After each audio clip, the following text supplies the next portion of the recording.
கொண்டக்கடலையும் உருளைக்கிழங்கையும் வச்சு ஒரு சூப்பரான கிரேவி தான் பண்ண போகிறோம். சீரகம், சோம்பு 1/2 டீஸ்பூன், 3 பச்சை மிளகாய் சேர்த்துக்கலாம். ஒரு பெரிய வெங்காயம் சின்ன சின்னதாக கட் பண்ணி நல்லா வதக்கி எடுத்துக்கலாம்.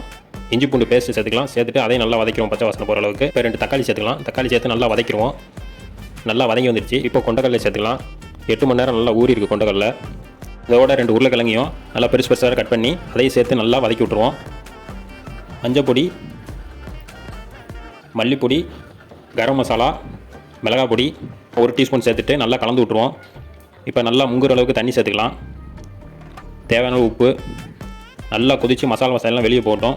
தட்டு போட்டு மூடிடலாம். ஒரு 15 நிமிஷம் நல்லா வெந்து வரட்டும். அதுக்கப்புறம் திறந்து பார்க்கலாம். நல்லா வெந்து வந்துருச்சு. இப்போ ஒரு கை மட்டும் கொண்டக்கடலை எடுத்து அரைச்சி அதை சேர்த்துக்கிறோம். இப்போ கிரேவி நல்லா கட்டியாக கிடைக்கும் நம்மளுக்கு. பார்த்தீங்கன்னா தெரியும் கிரேவி திக்னஸ் நல்லா வந்துருச்சு. கடுகு, கருவேப்பிலை, காஞ்ச மிளகாய் தாளிப்பு ஒன்று சேர்த்து நல்லா கலந்து விட்ருவோம். சூப்பரான கிரேவி நம்மளுக்கு கிடச்சிருச்சு.